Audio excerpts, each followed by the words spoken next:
So once again, good evening to all of you. Last class में हम लोगों ने पूरा रिवीजन किया था, हाल चल लिया था अभी तक के क्लास का, सब लोगों का एकदम लाइव वाइवा चल रहा था। And today I am very happy कि आप लोगों ने अच्छे से पढ़ाई किया है, याद करके सुनाया भी उसको, so that's very good. Momentum में आप लोगों को दिक्कत आया तो एक बार हम लोग क्विक रिवीजन कर लेते हैं मोमेंटम का। Okay, so let's talk about momentum. देखिए, मोमेंटम का ऐसा अगर आप फिजिकल आप समझोगे, ऐसे एग्जांपल के थ्रू समझोगे कि मोमेंटम का मतलब क्या है, तो जब ऐसा समझिए कि न्यूटन जब एक्सपेरिमेंट कर रहे होंगे, है ना, उन्होंने फोर्स लगाया होगा किसी ऑब्जेक्ट के ऊपर, तभी तो उन्होंने न्यूटन का सेकंड लॉ दिया था कि ये फोर्स लगाया और rate of change of momentum के बराबर हो रहा था। तो जब उन्होंने एक्सपेरिमेंट कर रहे होंगे तो क्या देखा होगा, ऐसा क्या हुआ होगा कि किसी ऑब्जेक्ट के ऊपर फोर्स लगाया तो वो ऑब्जेक्ट मूव किया, किसी ऑब्जेक्ट के ऊपर फोर्स लगाया तो ऑब्जेक्ट मूव ही नहीं किया।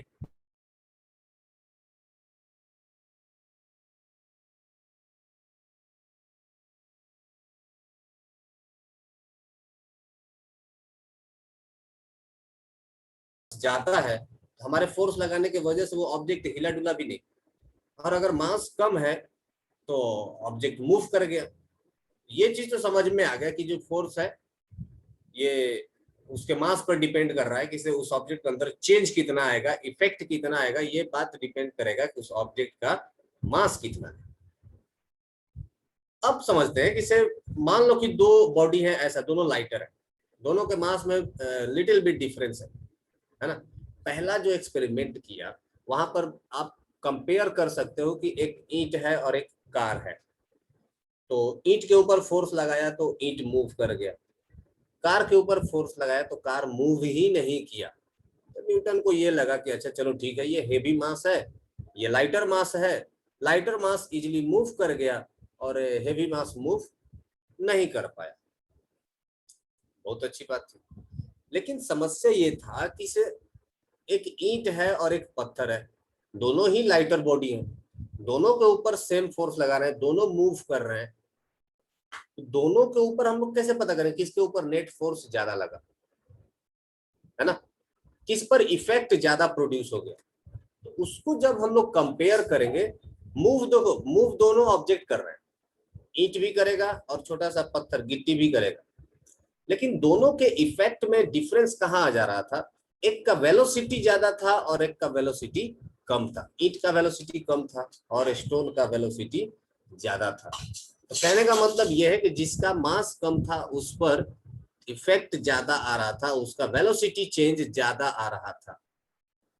तो न्यूटन ने क्या किया, इन दोनों प्रॉपर्टी को कंबाइन कर दिया, एक तो उनका मास हो गया और दूसरा उसका वेलोसिटी हो गया, और उन्होंने एक नया टर्म को जन्म दिया, उसका नाम था मोमेंटम, है ना। इन्होंने ये वर्ड कहा कि मोमेंटम, और मोमेंटम इज इक्वल टू उन्होंने क्या दिया, जनरली इसको डिनोट करते हैं मोमेंटम को पी से, कैपिटल पी से, और उन्होंने कहा कि this momentum is nothing but the mass into velocity, it is nothing but the mass into velocity. ठीक है, तो एक फोर्स के वजह से किसी भी ऑब्जेक्ट के ऊपर अगर हम लोग इफेक्ट पता करें, प्रभाव पता करें कि एक्चुअल में ये फोर्स कितना प्रभाव कर रहा है, तो ये उसके मोमेंटम को मेजर करने से पता चल जा रहा था कि किसके ऊपर कितना ज्यादा इफेक्ट है ना। कंफ्यूजन हो जाता था कि मान लो कि एक छोटा सा पत्थर है, ये एक छोटा सा पत्थर है और ये एक बड़ा सा ईंट है, दोनों के ऊपर सेम फोर्स लगाया, इसके ऊपर भी लगाया 10। नहीं आ रहा, बस स्क्रीन दिखा रहा है जूम का। क्या दीदी? जूम का दिखा रहा है सर, स्क्रीन स्क्रीन नहीं दिख रहा है, ओके, अब दिख रहा है। Yes sir. हाँ, तो मेरा कहने का मतलब है कि एक स्टोन है जिसके ऊपर 10 न्यूटन का फोर्स लगाया, और एक ईंट है इसके ऊपर भी 10 न्यूटन का फोर्स लगाया, दोनों अगर मूव करने लगे, पहला क्राइटेरिया क्या था कि ऑब्जेक्ट मूव कर रहा है कि नहीं कर रहा है, अगर मूव नहीं कर रहा है तो हेवी बॉडी था, मूव कर गया तो लाइटर बॉडी था। लेकिन समस्या तब आ गया कि से ये लाइटर बॉडी है, दोनों मूव कर रहा है, तब हम लोग कैसे पता करें, दोनों के ऊपर सेम फोर्स लगा रहा है, ये भी मूव कर गया और ये भी मूव कर गया, है ना। तो दोनों के ऊपर ये कंपेयर करने के लिए कि दोनों के ऊपर सेम फोर्स लग रहा है, उसका इफेक्ट बराबर कैसे है, तो उन्होंने क्या ऑब्जर्व किया कि एक लाइटर बॉडी के पास जो वेलोसिटी है, ये वेलोसिटी ज्यादा हो रहा है, और जो हेवी बॉडी है उसका वेलोसिटी कम हो जा रहा है ना।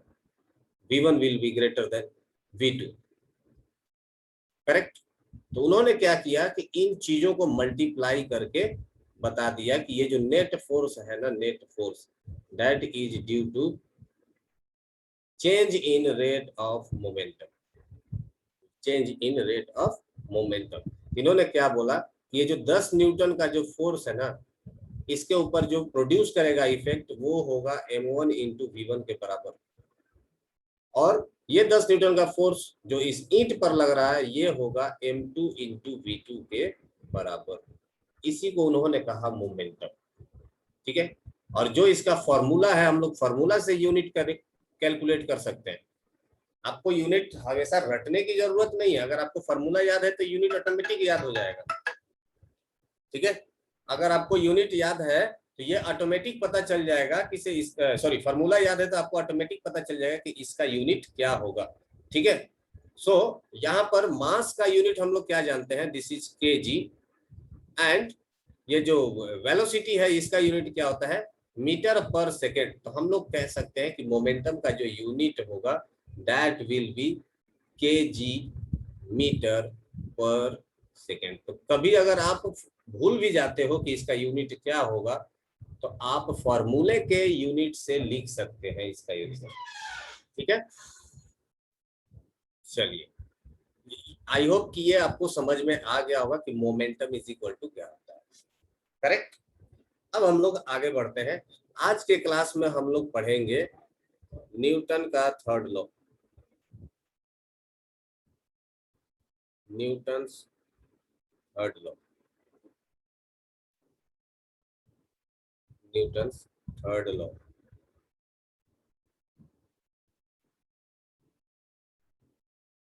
न्यूटन्स थर्ड लॉ,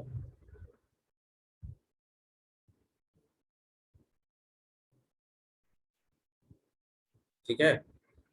न्यूटन का थर्ड लॉ क्या कहता है, देखो न्यूटन का थर्ड लॉ, देखो ऐसे देखने में बहुत ही आसान लगता है, बहुत ही सिंपल लगता है ना, लेकिन है बहुत काम का चीज, क्योंकि इसके ऊपर आधारित बहुत सारे ऐसे फंक्शन है, ऐसे काम है जो कि नेचर में होते हैं, या इसको मैन मेड है ना, आर्टिफिशियली इसको यूज करके हम लोग बहुत सारी चीजें करते हैं, जैसे रॉकेट का छोड़ना, है ना। न्यूटन का थर्ड लॉ का जो प्रिंसिपल होता है ये हम लोग इस्तेमाल करते हैं कहाँ पर, रॉकेट प्रोपल्सन में। जो हम लोग सैटेलाइट छोड़ते हैं ना, पीछे की तरफ देखोगे कि जो धुआं निकलता है बहुत ज्यादा, रॉकेट प्रोपल्सन में हम लोग इस्तेमाल कर लेते हैं इसका प्रोपल्सन। न्यूटन का थर्ड लॉ वहां पर इस्तेमाल किया जाता है ना। ऐसे बहुत सारे एग्जाम्पल है जहां पर न्यूटन का थर्ड लॉ इस्तेमाल किया जाता है। दूसरा, जैसे मान लो कि एक बोट है, बोट है ना, और वो पानी, ऑफ कोर्स बोट यार पानी में ही रहेगा, तो बोट पर से अगर आप जंप करते हो नीचे की तरफ, मान लीजिए कि ये आपका ऐसा एक बोट है, और बोट पर आदमी बैठा हुआ है, बोट है पानी के अंदर, है ना, और यहाँ पर है किनारा एकदम, ये यहाँ पर किनारा है, इधर जमीन है, और मान के चलिए कि इस साइड में यहाँ पर नीचे भरा पड़ा है चारों तरफ पानी, ये बोट इधर पानी में है, देखा कैसा लगा मेरा तभी, ब्लू रंग का। और आप बैठे हुए हैं इसके ऊपर, यहाँ से मान लीजिए कि आप कॉर्नर से क्या करते हो, नाव पे चढ़े हो तुम लोग, चढ़े ही होगे, यस सर।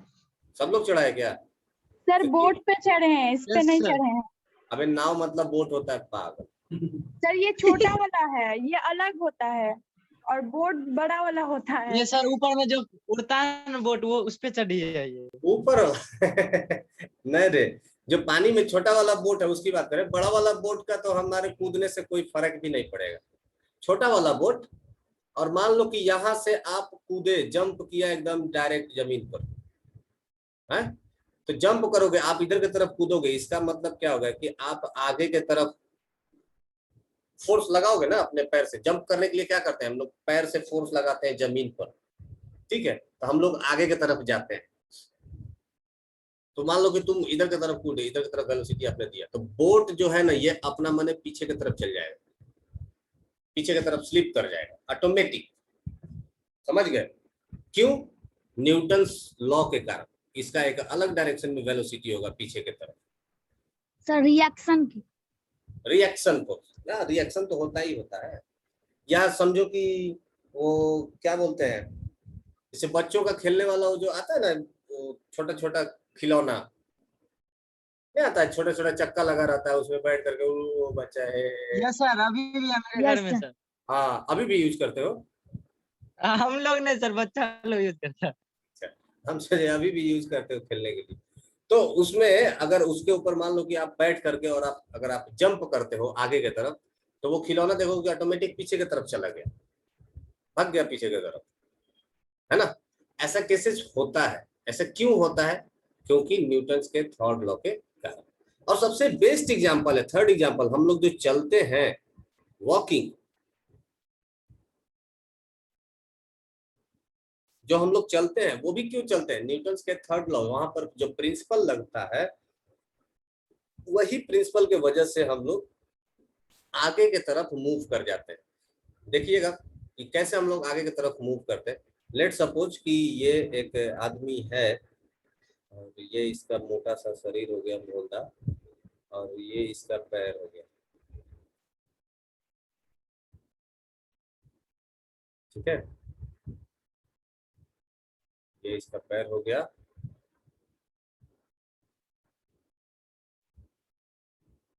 ये ऐसा हो गया, और ये आगे की तरफ जा रहा है, इट्स मूविंग टुवर्ड्स। अब देखते हो कि एक पैर को हम लोग फोल्ड करते हैं and then we applied force like this one, इस तरह नीचे की तरफ हम लोग फोर्स लगाते हैं। करस्पॉन्डिंग ये जो अर्थ है ये भी हमारे ऊपर फोर्स लगाती है इधर की तरफ, है ना, इस डायरेक्शन में फोर्स लगाती है।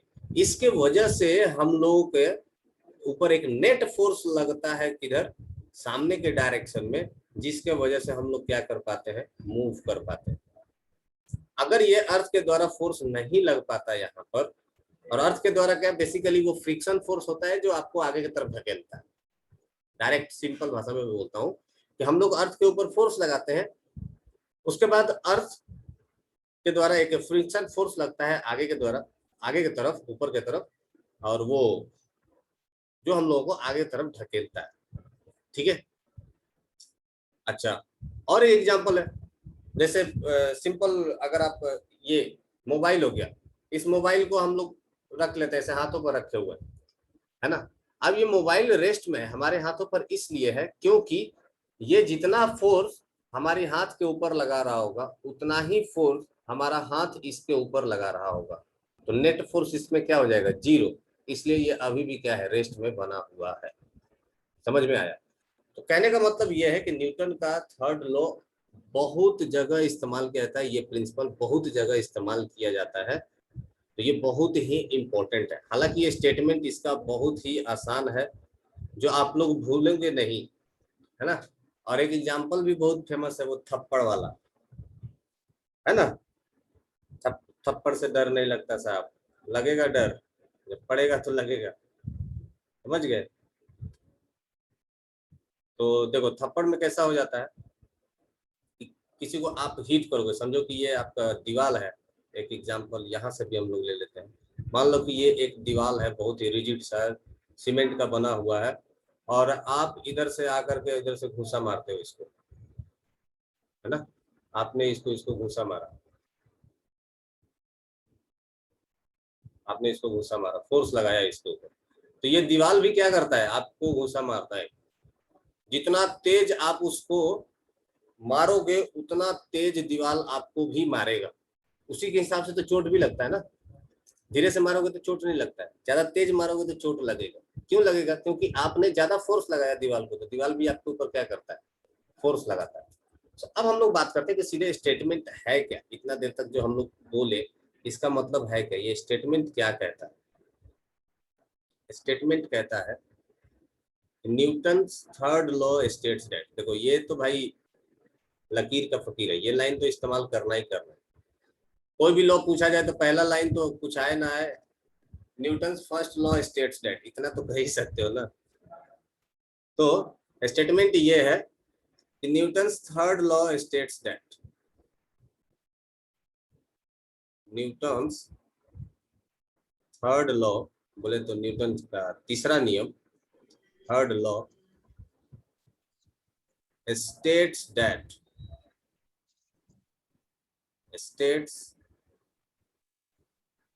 that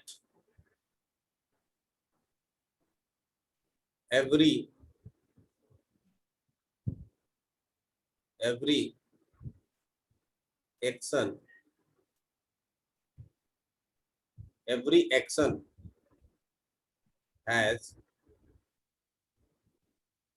has equal and opposite,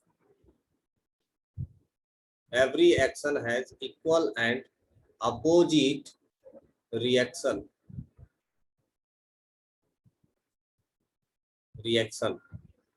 on two different body, on two different bodies,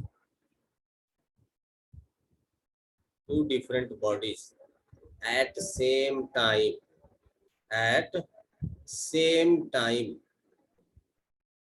यहाँ पर एक वर्ड इस्तेमाल करूंगा, ये आप अपने डिक्शनरी में ऐड कर दीजिए, जिसको बोलते हैं साइमल्टेनियसली। लंबा सा वर्ड है बट ये बार बार यूज होता है, तो आप अपने आम लाइफ में भी इसको इस्तेमाल कर सकते हो। साइमल्टेनियसली मतलब लगातार से। ना, SIMULTANEOUSLY, साइमल्टेनियसली मतलब उसी समय, है ना, एकदम एक साथ। जैसे ही आपने एक्शन किया आपको रिएक्शन मिलेगा। ऐसा नहीं है कि आप एक्शन अभी कर रहे हो, आधे घंटे के बाद आपको रिएक्शन मिलेगा। वो आम लाइफ में होता है, जैसे किसी को जा करके आप चिढ़ा करके आइए, आधे घंटे के बाद वो आप पे रिएक्शन करेगा, समझ गए? या घर पे लेट से आइए, मम्मी आपको रिएक्शन दिखाएंगी आधे घंटे के बाद, तो वो उसमें टाइम लगता है, समझ गए? लेकिन ये जो नियम है ये उसी समय काम करता है। आपने एक्शन किया और बस रिएक्शन मिल जाएगा तुरंत। आपने थप्पड़ मारा कि बस रिटर्न आपको at the moment, same time पे आपको रिएक्शन मिल जाएगा। आप बोट पर से जंप करेंगे नीचे की तरफ, बोट उसी समय पीछे भाग जाएगा। ऐसा नहीं कि आप जंप किए और बोट तो थोड़ी देर के बाद समझ में आएगा कि अच्छा हमको पीछे जाना है, तो वो पीछे चला जाएगा। ऐसा नहीं है, the both action and reaction will be at the same time. तो इसलिए हमने यहाँ पर वर्ड इस्तेमाल किया है एट द सेम टाइम। आप लोग अगर ये वर्ड इस्तेमाल करते हो तो ये थोड़ा सा ज्यादा अच्छा लगता है। फिजिक्स में इस वर्ड का इस्तेमाल ज्यादा है, साइमल्टेनियसली। ये बहुत जगह वर्ड इस्तेमाल होने वाला है, ठीक है सचिन? इसके बाद हमने एक यहाँ पर टर्म इस्तेमाल किया है, on two different bodies. Two different bodies क्यों? देखो, एक वो बॉडी है जो एक्शन करता है, जैसे जो तुम्हारा हाथ है, जो तुम मुक्का मारने जा रहे हो, ये एक्शन कर रहा है ना? तो ये एक तो हो गया कि ये एक्शन किसके ऊपर कर रहा है? ऑन द वॉल के ऊपर। तो वॉल किसके ऊपर रिएक्शन करेगा? आपके हाथों के ऊपर, है ना? So it will be two action and reaction pair. देखो, वॉल जो फोर्स लगाएगा वो किधर लगाएगा? इस डायरेक्शन में फोर्स लगाएगा, और आपके हाथ जो है वो वॉल के ऊपर किधर फोर्स लगाएंगे? वो फोर्स लगाएंगे इस डायरेक्शन में, ठीक है? तो यहाँ का मतलब ये होगा कि एक्शन और रिएक्शन ये दो अलग अलग बॉडी के ऊपर होंगे, है ना? एक्शन किसके ऊपर हो रहा है? वॉल के ऊपर। और रिएक्शन किसके ऊपर हो रहा है? आपकी हाथों के ऊपर। एक्शन का मतलब क्या हो गया? एक्शन मतलब जो करता है, जो काम करता है, दैट इज कॉल्ड एक्शन। अगर आप बोट के ऊपर जंप कर रहे हो तो आपने क्या किया? एक्शन। बोट ने क्या किया? That is reaction. समझ में आया? पहले काम इनिशिएट किसने किया? जिसका विल था काम करने का, that is called as action, ठीक है? जैसे रॉकेट को प्रोपेल करते हैं ऊपर की तरफ, रॉकेट छोड़ते हैं तो सबसे पहले क्या निकलेगा? गैस। है ना। विलिंग किसका था, इच्छा किसका था पहले, गैस का था। तो गैस बाहर निकला एंड देन रिएक्शन के तौर पर वो सैटेलाइट ऊपर की तरफ, या बोलते हो कि रॉकेट ऊपर की तरफ चला जाता है। समझ में आया। हम लोग नॉर्मल ये एक्सपेरिमेंट जानते हो हम लोग घर पे भी कर सकते हैं, पर तुम लोग शायद अभी देखे नहीं हो, बचपन में ना हम लोग एक स्टीमर चलाते थे।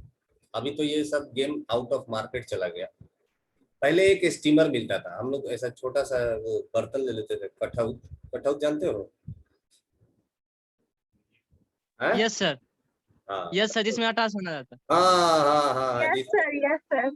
जिसमें आटा सना जाता है। तो देखो हम लोग पहले कठौत ले लेते थे घर में, बहुत छोटे थे तब, समझ गया। तो उस कठौत में हम लोग जानते हो क्या करते थे, एक स्टीमर मिलता था छोटा सा। छोटा सा मतलब कैसा का है, छोटे छोटे बच्चों का चप्पल देखे हो, देखा ही होगा। Yes sir. नया बात क्या है, छोटे छोटे बच्चों का देखो, Yes. इतना इतना छोटा छोटा चप्पल रहता है, इतना छोटा सा। इतना छोटा सा हम लोग को एक स्टीमर मिलता था, और ये स्टीमर कुछ देखने में ऐसा होता था, मान लीजिए। तो उसमें मोटर लगा रहता था। अरे मोटर नहीं लगा रहता था, देखो तो सही। ये स्टीमर कुछ ऐसा होता था, देखो ये थोड़ा सा नाव जैसा रहता था ऐसे, और इसको ना ऊपर से ऐसा ढक देता था, मतलब जैसे चप्पल होता है वैसा, कैसे चप्पल से एकदम चप्पल जैसा इसको ढक दीजिए, एकदम इसको सर ढक। पानी में चलाने वाला स्टीमर सर। हाँ पानी में रहे, पानी में तो कठौत लिए काहे ला, देख नहीं रहे हो पानी भरे है, नीला रंग का दिख नहीं रहा है। देखो यहाँ पर ये सर, वाटर। सर अभी भी सर हम वो लेकर में चला एयर जाता वाला में बैठे हुए हैं सर, जिसमें हवा रहता है भरा हुआ। अरे पगला, है। हम बोल उसमें रहे से हैं घर पैडल मार कर कठौत में चला चलाते जाता हैं, है। तो तुम बोल रहे हैं बैठे हुए हैं इसमें, इसमें कैसे बैठ जाएगा तुम। ये घर पे खिलौना मिलता था बच्चों को खेलने के लिए, हम लोग खरीद के लाते थे, समझ गया। और यहाँ से एक ना पाइप पीछे की तरफ निकाल दिया जाता था, छोटा सा पतला सा पाइप। और यहाँ पर हम लोग जानते हो क्या करते थे, कपूर गर्म करते थे।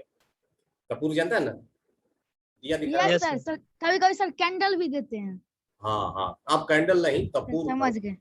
अब कपूर यस को सर, हम लोग उसमें कपूर। रख के दिया जला देते थे उसका, और वो स्टीमर बड़ा स्पीड में से पी भागता था एकदम, समझ गए।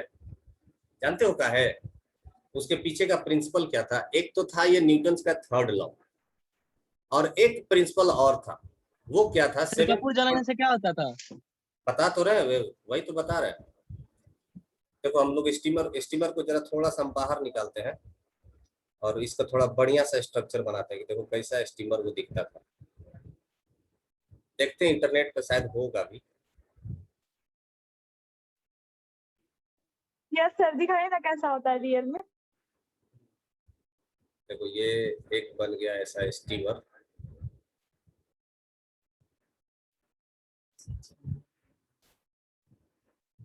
ये ऐसा हो गया। सर लग रहा है पेन बना रहे हैं सर। अभी तो देखो तो सही, ठीक है। ये ऐसा आगे से स्टीमर हो गया, एगो नीचे यहाँ पर छोटा सा ऐसा एगो दियरी जैसा बना दिया जाता था, यहाँ पर कपूर रख के जलाने के लिए। आप पीछे से एगो पाइप ऐसा ओपन कर देते थे, ये पाइप ओपन कर देते थे यहाँ पर ऐसा। अब होता क्या था कि जैसे ही हम लोग यहाँ पर कपूर रख के जलाते थे ना, जलाने के वजह से 7th में हीट चैप्टर पढ़े हो तुम लोग? Yes sir. तो जलाने की वजह से क्या हो जाएगा कि हवा जो होगा उसके आसपास का वो गर्म हो जाएगा, हीट हो जाएगा, है ना। तो हीट करने के वजह से गर्म हवा क्या होगा, ये हाई प्रेशर से पीछे की तरफ निकलना स्टार्ट होगा, समझ गए। यहाँ से हॉट एयर बाहर निकलेगा, हॉट एयर गर्म हवा बाहर की तरफ निकलेगा। और तुम लोगों को पता है कि जब हवा गर्म होता है ना, उसको जब हीट किया जाता है तो हवा हल्का हो जाता है, और हल्का हो जाता है तो हल्का चीज हमेशा ऊपर उठने की कोशिश करता है। देखो जैसे पानी में कोई चीज डुबा दोगे, भारी होगा तो डूब जाएगा, हल्का होगा तो ऊपर उतिल आ जाएगा, सर जैसे बायोगैस ड्रोन। बायोगैस वैसे। तो ये हॉट एयर बाहर पीछे की तरफ निकलता था। अब ये जब एयर पीछे की तरफ निकलेगा तो न्यूटन के थर्ड लॉ के वजह से इस पर बाहर इधर की तरफ एक फोर्स लगेगा, इधर की तरफ फोर्स लगेगा, और ये स्टीमर आगे की तरफ भागेगा, समझ गए। तो ऐसा होता था। अब रुको मुझे देखने दो, अगर अवेलेबल है मेरे पास तो।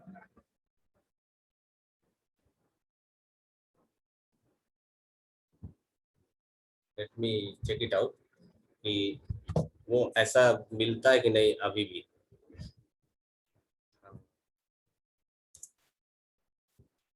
वाई स्टीमर यूजिंग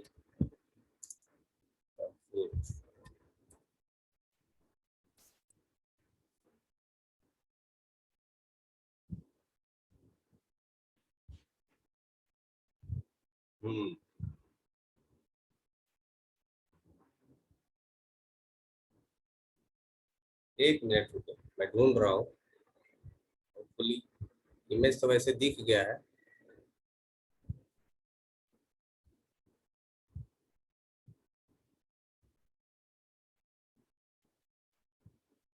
पहले का खिलौना था ना, उसमें साइंस लगता था। अब Good grammar and spelling are electronics important, लगता है। but if you want to write essays that inspire, messages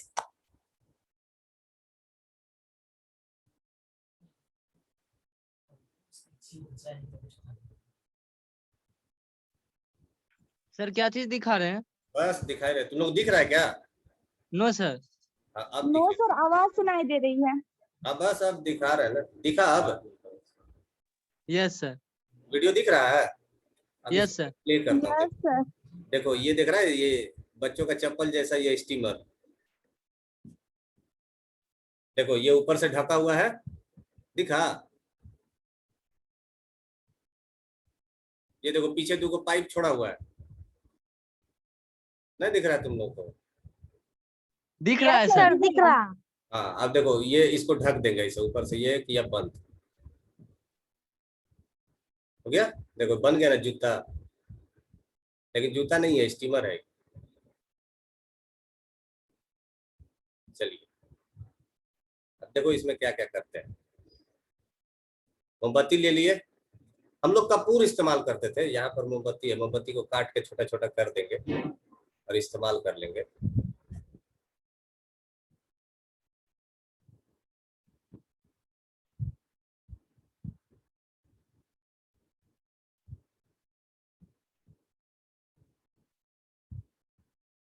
तुम लोग नहीं देखा ना ये सब?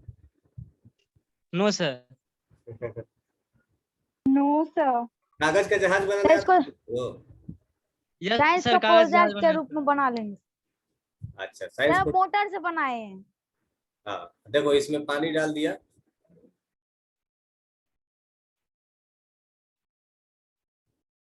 कपूर जला के उसमें और रख देंगे।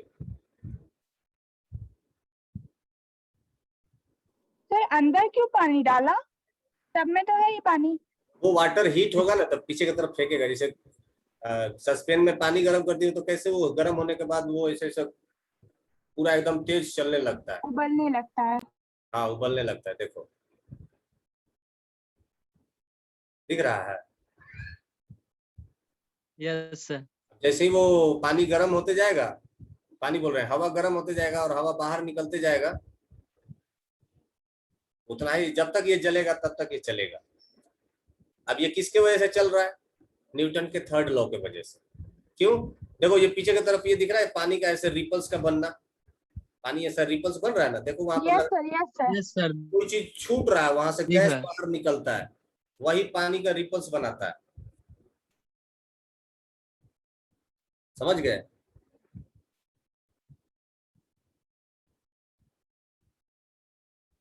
तो ये यस एक, सर। हाँ ये एक हम लोग बचपन में अपना ऐसा खेलते थे इससे। तब हम लोग को नहीं पता था कि ये क्यों चलता है, बस खेलते थे, मन लगता था खेलने में। सर उस समय आप लोग बच्चे नहीं थे इसलिए। कितना होशियार है तुम, ने तुमको पता था कि हम लोग उस समय बच्चे थे। कोई बात नहीं। तो समझ में आया, ऐसा होता है न्यूटन्स का थर्ड लॉ। ये दिखने लगा अब जो मैं लिखा रहता हूँ वो वाला, ठीक है। तो ये स्टीमर क्या करता था, ये देखो इसमें दो प्रिंसिपल लगा। क्या? जब हम किसी चीजों को गर्म करते हैं, आई हैव अ क्वेश्चन। खास करके हवा को, हवा जब गर्म हो जाता है तो वो क्या हो जाता है, ऊपर की तरफ बाहर निकलने की कोशिश करता है। तो उसको हम लोगों ने बाहर निकाला, पर कैसे, ये ट्यूब के थ्रू, इस पीछे वाला पतला सा पाइप दे दिया ताकि यहाँ से वो बाहर निकल जाए। अब ये बाहर निकलने की वजह से ये क्या हो रहा था, इस पर फोर्स लग रहा था आगे की तरफ। समझ में आ गया ये? यहाँ तक कोई दिक्कत है? कोई दिक्कत नहीं है। तो खींचेंगे तो पानी नहीं चलेगा। है? क्या हो मतलब गया? सर आप जो पीछे में बनाए ना स्टीमर के पीछे में, हम सोचे वो धागा है, खींचने पर वो आगे बढ़ेगा। सर हम डायरेक्शन ऑफ फोर्स दिखाते रहे, गैस का वो दिखाते हैं। हाँ बोलो अदिति। सर दलदली इलाका में अगर जब कोई आदमी गिर जाता है तो उसको निकालने के लिए जो मतलब मेथड यूज किया जाता है, तो वो भी थर्ड लॉ के अनुसार किया जाता है क्या, न्यूटन की थर्ड लॉ के अनुसार? तो उसमें भी क्या है कि दलदली इलाका में अगर हम लोग साइड के चीजों को प्रेस करेंगे तो वो क्या करेगा, नीचे से ऊपर की तरफ फेंकेगा ना चीज। जैसे मान लो कि ये आटा, आटा सानती हो घर पे? मेरी मम्मी शांति है। तुम भी सना करो। आटा को प्रेस करोगे ना, जो गीला आटा रहेगा, आटा को प्रेस करना तो देखना वो बाहर की तरफ फेंक देगा ऐसा। जैसे मान लो कि इधर से sir just an example as balloon. गीला मिट्टी है, बैलून में गीला पानी- मिट्टी है, गीला मिट्टी को ऐसे साइड से प्रेस करना, साइड से प्रेस करोगे तो वो क्या होगा, ऑटोमेटिक बाहर आ जाएगा। नहीं आएगा बाहर? यस सर आता है। बस हो गया। और मुंह पर और कुछ? नो तो सर। न्यूटन का थर्ड लॉ यही कहता है, स्टेट्स दैट कि every action has equal and opposite reaction. जो भी आप एक्शन करते हैं उसका इक्वल एंड अपोजिट रिएक्शन होता है। और कहाँ होता है? On two different bodies. कब होता है? एक ही साथ होता है। ये बात समझ में आया? अब हम लोग बात करते, देखो अब तक तो हम लोग प्रैक्टिकल एग्जांपल की बात कर रहे थे, अब हम लोग कुछ बात करते हैं साइंस के रिलेटेड। इसमें जो सबसे इंपॉर्टेंट जो चीज है ना, एग्जाम्पल क्या क्या है न्यूटन के थर्ड लॉ का, तो उसमें सबसे पहला चीज आता है वो है नॉर्मल फोर्स। सर हाँ आदित्य जो बोली वो दलदली में फंस जाने, तो सर कैसे निकलेंगे उसमें से? कैसे निकलेंगे? चलो ठीक है, अब देखो हम लोग आदमी डाल के तो चेक नहीं कर सकते हैं। मान लो कि एगो बेचारा मक्खी है और तुम आटा सान रहे हो, चाहे कोई मिट्टी है, गीला मिट्टी है, वहां पर फंस गया है, और तुम उसको दोनों साइड से जैसे ऐसा प्रेस करना है ना कि बीच में थोड़ा सा जगह बचे, जहां वो फंसी हुई है वहां पर प्रेस नहीं करना, उसके अगल बगल चारों तरफ से। जैसे ही एक साथ में प्रेस करोगे ना, वो चीज मिट्टी जो है ना वहां से बाहर निकलने की कोशिश करेगा। नहीं होता है? सर सर लेकिन वहाँ देखे तो हम सर कभी गीला नहीं। मट्टी यस रहेगा, सर होता है। दलदल ना रहेगा क्या ऋषभ? सर वहाँ, लेकिन तो गीला मट्टी रहेगा तो सर प्रेस कैसे कर होगा? गीला मिट्टी है तो प्रेस वगैरह पगला, कड़ा मिट्टी को तुम कैसे दबाएगा? गीला मिट्टी ही ना प्रेस प्रेस होता करेंगे तो सर हाथ ही चले जाएगा उसमें। है। अरे तो आदमी निकालना है रे, मच्छर नहीं निकालना है, तो आदमी निकालने के लिए हाथ से प्रेस करेंगे? सर उसको रस्सी में बंद कर नहीं निकाल सकते? रस्सी में बांध करके निकाल तो सकते हैं, वो भी तरीका है, लेकिन समझो कि रस्सी में बांधोगे तो उसका हाथ भी तो कबर सकता है। कहाँ बांधोगे? गर्दन में बांधोगे? कहाँ बांधोगे? तो ऐसे ही मुआ देगा उसको, गर्दन में रस्सी बांध के खींच देगा, ले बाहर तो निकला, लेकिन राम नाम सत्य है। ऐसे नहीं निकालना है, उसको प्यार से निकालना है बाहर की, उसके बॉडी को कोई हार्म ना हो। अब निकालने का बहुत सारा तरीका है, रस्सी बांध दो तो निकल जाएगा। बोलोगे हेलीकॉप्टर ने मंगा लेंगे?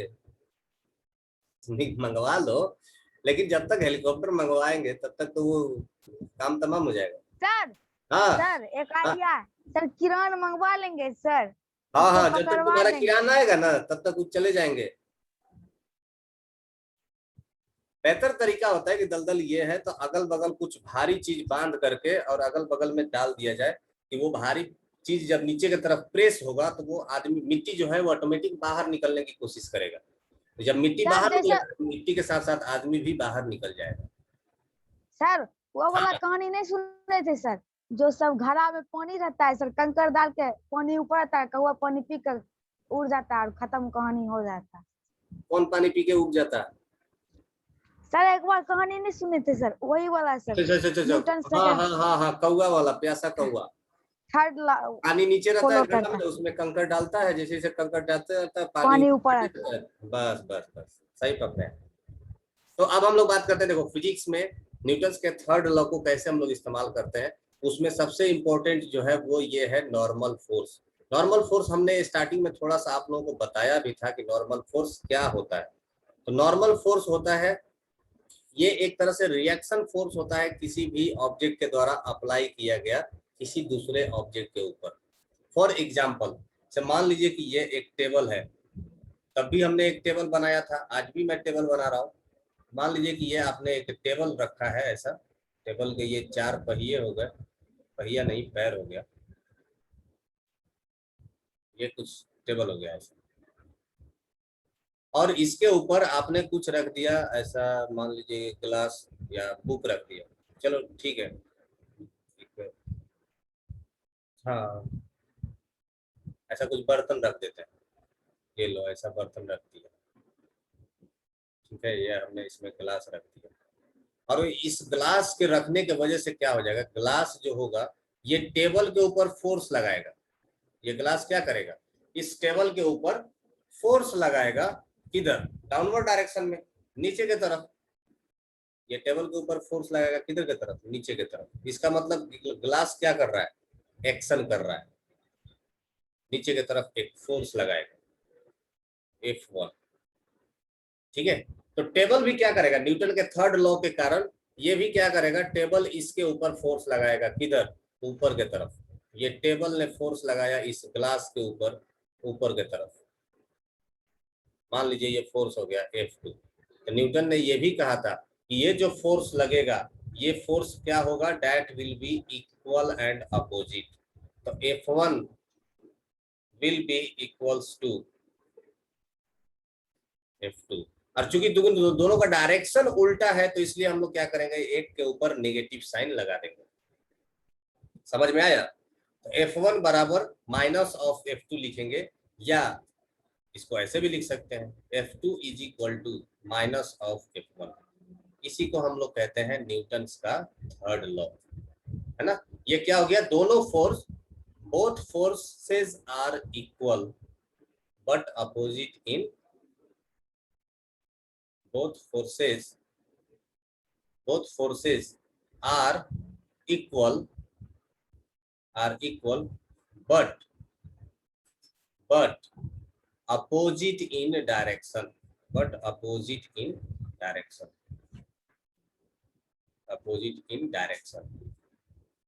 अगर हम दोनों को, इस दोनों फिगर को थोड़ा अलग अलग बनाते, मान लो कि ग्लास और ये जो टेबल है, इनको मैं अलग अलग ड्रॉ करूं, तो आपको ये दिखेगा कि इस टेबल के ऊपर जहां पर ये मग रखा गया है, जहां पर ये ग्लास रखा गया है, वहां पर इस मग के ऊपर एक फोर्स लगेगा। देखो ऐसा, ये टेबल के ऊपर फोर्स लगेगा ऐसा, ये फोर्स होगा, मान लीजिए ये F1 है। और यहीं पर साइड में अगर मैं एक मग ड्रॉ करूं, मग, तो मग के ऊपर आपको फोर्स, या आपको दिख नहीं रहा पर एक्चुअल में ये लग रहा है, इस मग के ऊपर टेबल के द्वारा फोर्स लगाया जाएगा, किधर के तरफ, ऊपर के तरफ, ऊपर के तरफ। और ये फोर्स कितना लगेगा, ये F2, है ना। यहाँ पर जो F1 है, F1, this is nothing but force applied by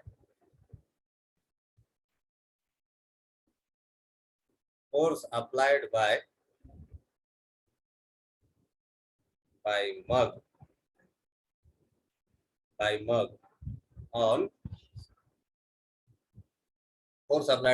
on table।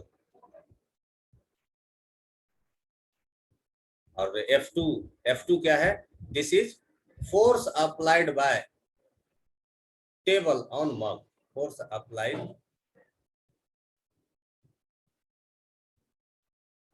Bye table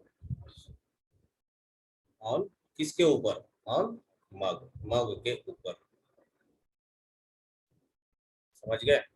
अच्छा, जानते हो कि स्पेस में जब आप धरती के एटमॉस्फेयर से बाहर चले जाओगे, से यहाँ पर तो स्टीमर इसलिए चल गया क्योंकि हवा था, है ना। अगर यही स्टीमर को अगर मान लीजिए कि हम लोग मून पर लेकर के चलाएंगे स्पेस में, जहां पर हवा है ही नहीं, तब क्या होगा, तो भी क्या स्टीमर चलता, इमेजिन करिए, सर उड़ते रहता है अपने आप।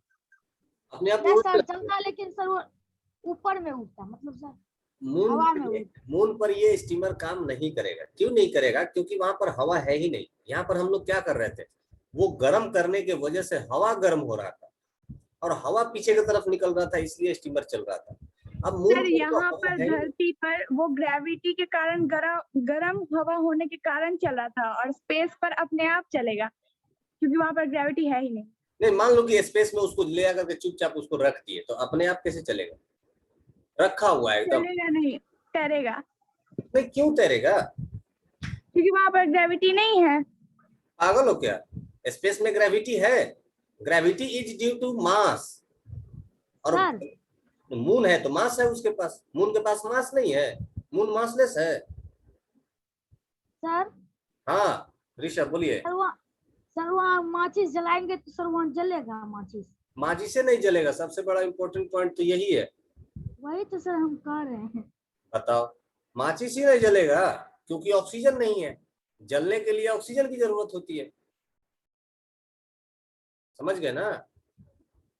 कितना इंपॉर्टेंट पॉइंट है। माची से नहीं जलेगा वहां पर क्योंकि स्पेस में हवा नहीं है। लेकिन ये कभी मत ध्यान से एकदम निकाल दो एकदम दिमाग से कि स्पेस में ग्रेविटी नहीं है।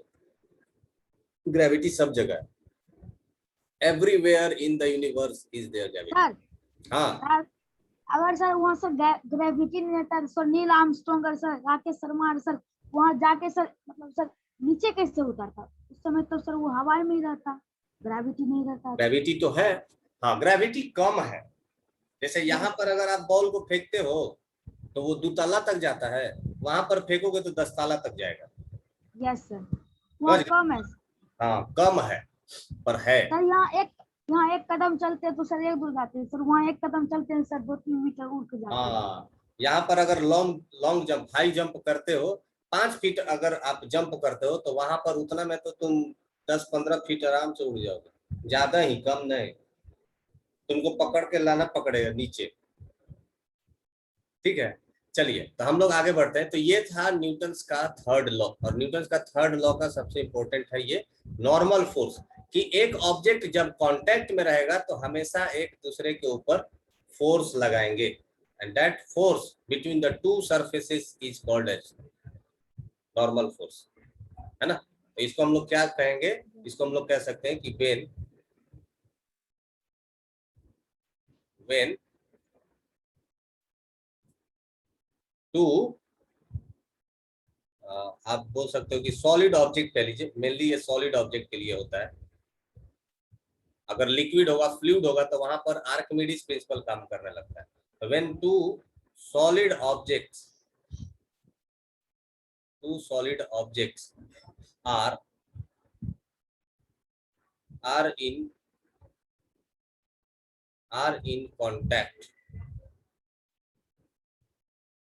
are in contact such that one object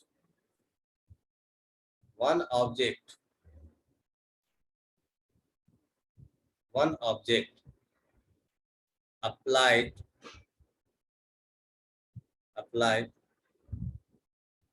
force on another object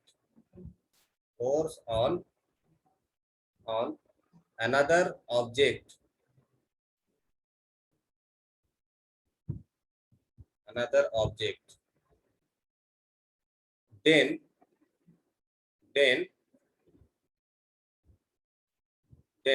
another object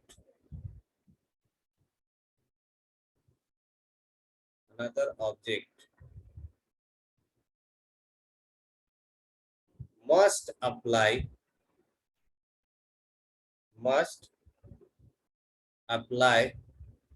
reaction force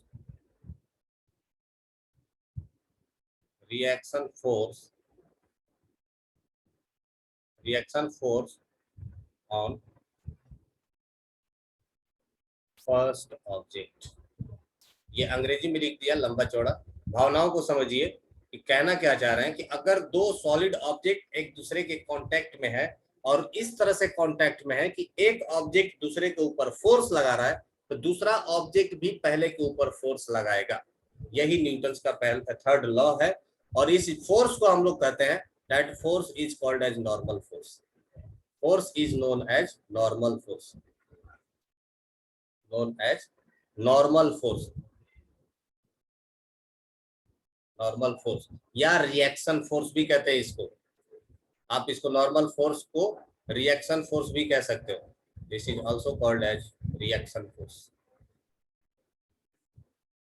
समझ गए? कोई तकलीफ? यस ऋषभ बोलिए। सर सर अगर हम सर वहाँ मतलब सर मून पर जाएंगे सर, वहाँ सर रिएक्शन होगा कोई चीज का? बोट पे जाओगे तो रिएक्शन होगा ना, बोट ही जैसे हम रिएक्शन प्रोवाइड करेगा तुमको। सर सोडियम मैग्नीशियम का सर रिएक्शन करवाएंगे सर, वहाँ होगा? अरे वो रिएक्शन नहीं रहे, वो एक देखो दो तरह का रिएक्शन होता है, एक होता है केमिकल रिएक्शन, यस सर वही। ये वो वाला रिएक्शन नहीं है। ये रिएक्शन सर होता ये है रिएक्शन तो सर समझे, लेकिन सर वो प्रतिक्रिया, मतलब ये यस सर प्रतिक्रिया ये है। प्रतिक्रिया। हाँ वो रिएक्शन अलग है, वो केमिकल रिएक्शन कहते हैं उसको। यस सर मेरा पूछना ही था सर वो क्वेश्चन। हाँ हाँ ठीक है, हो गया, समझ गए? आगे बढ़े, चलो कुछ एग्जाम्पल हम लोग करते हैं। जैसे मान लीजिए कि ये एक अर्थ सरफेस है, ये अर्थ सरफेस है, और इस पर हमने 10 kg का एक ब्लॉक रख दिया, 10 kg का, और ये है अर्थ सरफेस। तो मैं पहले बता देता हूं, इसके बाद आप लोग बताइएगा। ये जो 10 kg है, 10 kg का ब्लॉक, ये अर्थ के ऊपर जानते हो कितना वेट लगाएगा, कितना फोर्स लगाएगा? ये जो फोर्स लगाएगा अर्थ के ऊपर, वो लगाएगा that is F1 is equal to इसका मास, वो फोर्स लगेगा mass into acceleration due to gravity. G का वैल्यू कितना होता है पता है तुमको? अच्छा एक्सेलरेशन ड्यू टू ग्रेविटी जानते हैं आप लोग ना? अभी तो सब लोग बोल रहा था कि एक्सेलरेशन सॉरी ग्रेविटी होता है, ग्रेविटेशनल फोर्स होता है। तो ये ग्रेविटेशनल फोर्स है, और ग्रेविटेशनल फोर्स कितना हो जाता है? देखो यहाँ पर मैं लिख देता हूँ, यहाँ पर नोट करके, नोट सब लोग याद कर लीजिए, note gravitational force, gravitational force near earth surface, near earth surface is equal to m mass into G, mg, ठीक है? और g का वैल्यू कितना होता है? 10 मीटर पर सेकेंड स्क्वायर। तो g एक तरह से एक्सेलरेशन होता है, ग्रेविटेशनल फोर्स के वजह से जितना एक्सेलरेशन प्रोड्यूस होता है ना, उसको बोलते हैं g। ठीक है, तो 10 kg है, इसका मतलब g की जगह पर कितना लिख देंगे? 10। तो 10 गुना 10 कितना हो जाएगा? 100 न्यूटन का फोर्स लगाएगा। ये समझ गए? किसी को डाउट है इसमें, जिसको नहीं समझ में आया हो? किसी को डाउट नहीं है? नो सर, ये फॉर्मूला है उसका थर्ड लॉ का। ये फॉर्मूला है m इंटू जी, ठीक है? तो ये F1 क्या है? ये ब्लॉक फोर्स लगा रहा होगा 100 न्यूटन का जमीन पर। तो आप लोग बताइए कि ये जमीन ब्लॉक के ऊपर कितना फोर्स लगाएगा? जल्दी जल्दी। अगर ये जमीन पर 100 न्यूटन का फोर्स लगाएगा तो जमीन भी इसके ऊपर 100 मीटर का 100 फोर्स न्यूटन लगाएगी। का। 100 न्यूटन का फोर्स लगाएगी, ठीक है? चलिए यस सर। Very good. तब एक और एग्जांपल बताइए। तब अगर ये 100 न्यूटन का फोर्स लगा रहा है, मान लीजिए कि एक दूसरा ब्लॉक है, इसको जमीन पर रख दिए, और ये 10 kg का नहीं है, ये 15 kg का है, बड़ा सा हो गया 15 kg। 15 kg का है, तो बताओ ये जमीन के ऊपर कितना फोर्स लगा रहा होगा ये ब्लॉक जिसका नाम है ए, ये जमीन के ऊपर कितना फोर्स लगाएगा? 150 150। क्या? Sir 150 newton. Very 150 good. Newton. Force is equal to क्या हो जाएगा? m इंटू जी। m कितना है? 15 और g का वैल्यू कितना? 10। ये कितना हो जाएगा? 150 न्यूटन। अच्छा, जमीन इसके ऊपर कितना फोर्स लगाएगा? Sir 150 Newton. 150 न्यूटन। 150 न्यूटन। अच्छा, नेट फोर्स कितना हो गया? 0। 0। इसीलिए तो ये रेस्ट में है, तो रेस्ट में रह जाता है, मूव नहीं करता है। क्यों? क्योंकि नेट फोर्स हो गया 0। समझ गए? Yes sir. अच्छा, एक और एग्जांपल। चलो देखो, मान लो कि ये तुम्हारा छत है, घर का छत है ना, और छत पर से एक रस्सी लटका दी नीचे की तरफ, और इस रस्सी में हमने बांध दिया एक घड़ा। ये एक घड़ा है, मान लीजिए ऐसा कुछ घड़ा है। घड़ा में रख दिया है दूध, चाहे दही रखते हैं ना, देखो ना फिल्म में कृष्ण जी का माखन रखा रहता है ऊपर, और इसमें मान लीजिए कि सॉरी, ये इसमें जो माखन है ये लगभग है 20 kg का, 20 kg का। तो बताइए इस पर फोर्स नीचे की तरफ पहले कितना लगेगा? सर नीचे की तरफ 200 न्यूटन लगेगा। Very good. ये 200 न्यूटन का फोर्स लग गया नीचे की तरफ। ये इसको हम लोग क्या बोलेंगे? mg force, gravitational force. अच्छा अच्छा, ये घड़ी अगर घड़ा रुका हुआ है और ये देखो ये रस्सी के सहारे, ये रस्सी भी इसके ऊपर नीचे की तरफ 200 न्यूटन का फोर्स लगा रहा होगा। अब बताओ कि ये जो जो छत है, छत, ये छत इसके ऊपर किधर की तरफ फोर्स लगाएगा? नीचे की तरफ। अरे पगला, नीचे की तरफ तो 200 न्यूटन का फोर्स ये रस्सी लगा रहा है, छत को नीचे खींच रहा है रस्सी। तो छत नीचे की तरफ लगाएगा तो छत नीचे नहीं चलाएगा, सर रस्सी लगाएगा। ऊपर की तरफ लगाएगा ना, यस सर, उसके अपोजिट डायरेक्शन में। अपोजिट डायरेक्शन में लगाएगा। कितना? 200 न्यूटन। 200 न्यूटन का। समझ गया तुम लोग? Yes sir. शिवम समझ में आ रहा है ना? यस शिवम? सर। हाँ। Yes sir. तो ये छत इसके ऊपर एक रिएक्शन फोर्स लगाएगा। रिएक्शन फोर्स कितना लगाएगा? 200 न्यूटन का फोर्स लगाएगा। ये है न्यूटन्स का थर्ड लॉ। समझ गए?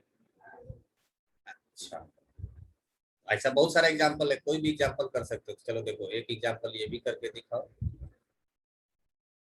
अच्छा, हम लोग का वजन कितना है? 45 मेरा है सर। 60 kg। 45 है। Yes sir. आपका 60 kg।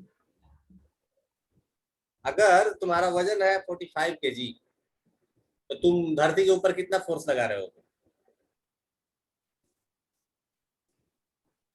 देखो, ये तुम्हारा वजन हो गया, ये हो गया मोटू सा, 460 न्यूटन। ये देखो। अब तुम्हारा वजन है 45 kg, तो तुम धरती के ऊपर बोझ हो ना? तुम्हारा सर बत्तख बना दिए हमको। तुम्हारा खुद का वेट नीचे की तरफ कितना लग रहा होगा? कितना फोर्स लगा रहे होगे धरती के ऊपर? बताओ बताओ, वजन हो गया। 4 हाँ, रुको, 45 kg है ना, 45 kg। तो तुम्हारे ऊपर फोर्स, तुम धरती के ऊपर कितना फोर्स लगा रहे हो? 450 न्यूटन। अर्थ भी तुम्हारे ऊपर फोर्स लगा रहा होगा कितना?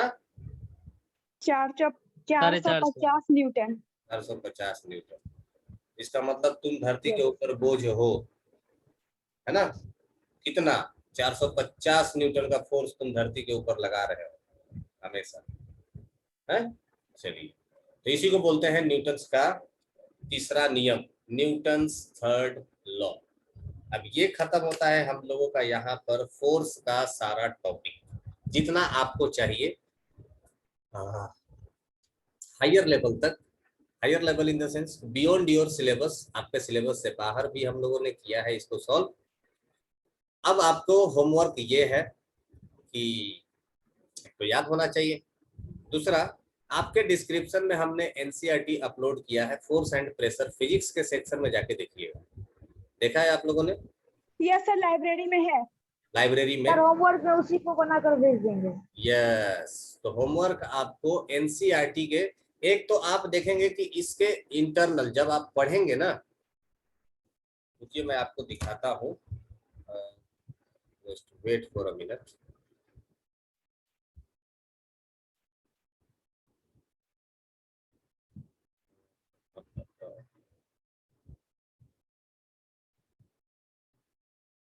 उसमें इन टेक्स्ट क्वेश्चन भी है और आउट टेक्स्ट क्वेश्चन भी है, मतलब लास्ट में भी आपको एक्सरसाइज मिलेगा और एक इन टेक्स्ट क्वेश्चन भी मिलेगा। जस्ट वेट, वो सारे क्वेश्चंस आप लोगों को करना है सॉल्व। सर। हाँ सचिन बोलिए। सर मतलब यहाँ मेरे गांव के बूढ़े लोग होते हैं ना सर, वो बोलते हैं क्या पहले कुआं खोदते थे ना सर, उसमें ना मतलब कोई आदमी सर मछली या दही बेचते रहता है, ऐसा होता होगा सर? कुआं में दही बेचता है? यस सर, और जैसे बारिश होता है ना तो ऊपर से मछली गिरता है, ऐसा होता है सर? ये तो हमने सुना। हाँ ये बात सच है सर, ऊपर से ये मछली गिरने वाला ये सच है। बात सच है कि हाँ ऊपर से मछली गिर जाता है, यस सर ये बात सच है। कुआं के अंदर कोई दही बेचता है, ये गलत बात है। ये गलत। ठीक है, तो सर पहले बूढ़ू और सर पहले जमाने में बूढ़ा लोग सर नहीं कहते थे क्या बिजली सर गोबर पर गिरेगा काऊ डंग पर तो सोना बन जाता है। ये लोग कहते थे। सर ऊपर से मछली, ऊपर सर मछली रहता है सर? हाँ चला जाता है कभी कभी, जब समुद्र कहाँ से से ऊपर से ना आया। समुद्र में बवंडर आता है तभी ना उधर से इकट्ठा होता है। समुद्र से इवापोरेट होता है ना, मेनली जो बादल बनता है वो कहाँ बनता है? समुद्र के पानी से ही बनता है ना। Yes sir. इवापोरेशन के दौरान हो सकता है कि उसके साथ कुछ अंडे इवापोरेट हो जाते होंगे। नो सर, जब तूफान आता है ना समुद्र में तो उसके साथ जो होता है ना सब बवंडर में इकट्ठा हो जाता है, मछली जितना भी ऊपर रहता है, तो उसके कारण उसका बारिश होता है। बिल्कुल बिल्कुल, ये हो गया आपका फ्रिक्शन, फोर्स एंड प्रेशर। अभी मैं आपको दिखा रहा हूँ एनसीईआरटी फोर्स एंड प्रेशर, ये आपके लाइब्रेरी में मिलेगा। ठीक है, दिख रहा है आपको? सर लाइब्रेरी खोजते हैं ना तो उसमें सर दो गो आता है, एक आता है एनसीईआरटी और एक आता है एनसीईआरटी सर एग्जाम्पल। वहाँ पे सर जो स्कैनर था उससे भी पता लग सकता है सर? एनसीईआरटी में जाना है, एग्जाम्पलर में नहीं। ठीक है, एनसीईआरटी जब ओपन करेंगे तो आपको मिलेगा फोर्स एंड प्रेशर, ये वाला टॉपिक लिखा यस होगा। सर आ गया है। हाँ, तो इसमें आप देखेंगे कि इसमें कुछ इन टेक्स्ट क्वेश्चन है। इन टेक्स्ट क्वेश्चन का मतलब ये हो गया कि चैप्टर के अंदर ड्यूरिंग द चैप्टर कुछ क्वेश्चंस लिखे गए हैं, और ये सब जो एक्सपेरिमेंट जो दिया गया ना, एक्सपेरिमेंट भी पढ़िएगा आप लोग, देखिए सब एक्सपेरिमेंट अच्छा अच्छा एक्सपेरिमेंट है, ये सब पढ़िएगा, मजा आएगा पढ़ने में। ये सब देखो एग्जाम्पल हम लोग किए थे, यस सर। मैंने क्लास में कराया था। Contact force, muscular force, friction force, ये सारी चीजें मैंने आपको बता दिया है। ग्रेविटेशनल फोर्स हमने बता दिया। प्रेशर हम लोग अभी नहीं पढ़े हैं, प्रेशर अब हम लोग नेक्स्ट क्लास से पढ़ेंगे प्रेशर के बारे में। Okay, yes sir. जो भी इसमें क्वेश्चंस आपको दिए गए हैं, यहाँ पर शॉर्ट में दिया गया है कि आपको ये सब जानना चाहिए। ये क्या है कि फोर्स कुड बी पुश और पुल, फोर्स कुड बी पुश और पुल, ये वाला, और उसके साथ में आपको दिया गया है ये option, force arises due to the interaction between the two objects. ठीक है, force as a magnitude as well as direction, तो ये सारी सर चीज। एक क्वेश्चन पूछूं? हाँ बिल्कुल बिल्कुल, क्वेश्चन सर ये जो स्पेस होता है, हाँ। ऐसा होता है कि वहाँ ग्रेफाइट के कारण यान ही पूरा नष्ट हो जाता है? क्या होता है? बहुत जगह हम सुने हैं ना कि वहां पर अगर आप ग्रेफाइट यूज करेंगे तो जितना मतलब जिस पे आप रह रहे हैं, यान पे जो रह रहे हैं आप स्पेसशिप पे, तो वही आपका ये हो जाएगा, डिस्ट्रॉय हो जाएगा, ब्लास्ट हो जाएगा। मेरे को समझा नहीं ये चीज, तुम क्या बोलना चाह सर रहे हो? ये ग्रेफाइट होता क्या है? ग्रेफाइट लीड, जो पेंसिल में नहीं होता है हाँ लीड, हाँ उसी हाँ को हाँ बोलते हाँ, हैं पेंसिल ग्रेफाइट। खाने से ओ, बुद्धि बढ़ता है। ओ, तो उसमें करंट होता है, कंडक्टर होता है वो। कंडक्टर होता है, पेंसिल खाने से बुद्धि नहीं बढ़ता है, ये बहुत गलत मिसकंसेप्शन है। नो मत सर, खाना ये बुद्धि सब। वाला नहीं बोल रही हूँ, जब स्पेस पे पेंसिल का यूज नहीं करना चाहिए, हाँ नहीं बहुत करना लोग चाहिए। बोलता है। क्यों? हाँ तो एक तो देखो, ये तो 3 इडियट देखी हो तुम लोग film? Yes sir. Yes sir, 3 बकलोल। 3 बकलोल नहीं रे पगला, 3 इडियट्स मूवी है आमिर खान का, उसमें ये क्वेश्चन पूछता है ना, कि ये मेरा पेन है, एस्ट्रोनॉट पेन है, इसका कीमत 1 लाख रुपया है और ये स्पेस में इस्तेमाल किया जाता है। Yes sir, yes sir. Space में हम लोग नॉर्मल पेन इस्तेमाल नहीं करते हैं, क्यों नहीं करते हैं? क्योंकि स्पेस में एटमॉस्फेरिक प्रेशर नहीं है, एटमॉस्फेरिक प्रेशर नहीं होगा तो उसका लीड बाहर निकल जाएगा, इसलिए हम लोग नॉर्मल पेन इस्तेमाल नहीं करते हैं। तो आमिर खान बोलता है कि सर अगर लीड बाहर निकल जाएगा तो पेंसिल इस्तेमाल क्यों नहीं करते हैं? पेंसिल में तो लीड ही नहीं होता है। तो लास्ट में, सबसे लास्ट के फिल्म के लास्ट में वो बताता है कि पेंसिल इस्तेमाल इसलिए नहीं करते हैं क्योंकि जब हम लोग पेंसिल लिखते हैं, पेंसिल से लिखते हैं, तो उसमें नॉब जो होता है उसका नॉब टूट सकता है, नॉब टूटेगा तो चारों तरफ घूमेगा, ऐसे घूमते घूमते किसी के आंख में, किसी के कान में जाकर के वो स्ट्राइक करेगा। और स्पेस में क्या हो जाता है कि इतना ज्यादा स्पीड रहता है कि एक छोटा सा, आप बोल सकते हो जैसे बाइक पर बैठे हो, बहुत स्पीड में जा रहे हो, एक छोटा सा देखो, छोटा सा मच्छर भी जाकर के अगर आपको लगता है मुंह पे, तो लगता है कि जा रे बाप रे किसी ने थप्पड़ मारा, छोटा सा चीज। Yes sir. तो ये वेलोसिटी जिसका जितना ज्यादा होगा, बताया ना कि जिसका वेलोसिटी, फोर्स किस बात पे डिपेंड करता है? मास और वेलोसिटी के ऊपर। तो जिसका मास कम है और उसका वेलोसिटी बहुत ज्यादा है, तो वो भी उतना ही इफेक्ट प्रोड्यूस करेगा जितना कि कम वेलोसिटी वाला हेवी मास प्रोड्यूस करेगा, है ना। एक मच्छर जो कि 80 किलोमीटर के स्पीड से चल रहा है, वो भी आपको उतना ही जोर से झप्पड़ मारेगा जितना कि धीरे से आपको ऐसे कोई एक झप मार दिया। ठीक है, तो ये डिपेंड करता है दोनों पर, मास पर भी और वेलोसिटी पर भी, उसी को तो मोमेंटम कहते हैं। तो उन्होंने बोला कि वो पेंसिल का नीब अगर टूट जाएगा तो स्पेस में घूमेगा, और घूमेगा तो वो किसी को जा करके स्ट्राइक कर सकता है, हमला कर सकता है, उसके वजह से किसी का डैमेज पहुंच सकता है, इसलिए पेंसिल इस्तेमाल नहीं करते। ठीक है, चलिए अब स्पेस का मतलब समझते हो, जीरो ग्रेविटी, जहां पर सैटेलाइट होता है ना, सैटेलाइट के अंदर जहां काम करते हैं। ये देखिए यहाँ पर क्वेश्चन दिए गए हैं, ये आपको दिख रहा है ना, give 2 examples each of the situation in which you push और pull to change the state of motion of object. तो कोई भी 2 एग्जांपल दीजिए जहां पर आप पुश या पुल के वजह से किसी भी ऑब्जेक्ट के स्टेट ऑफ मोशन को बदल सकते हैं।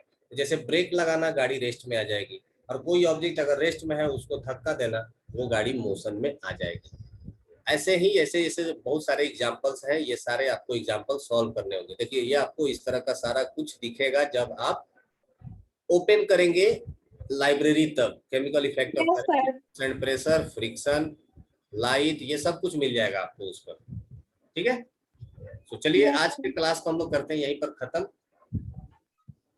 मिलते हैं नेक्स्ट क्लास में, नया topic with pressure. Till then आपको ये करना है सॉल्व, और सॉल्व करके मुझे कर देना है send. Keep enjoying, keep smiling, keep reading. Bye bye.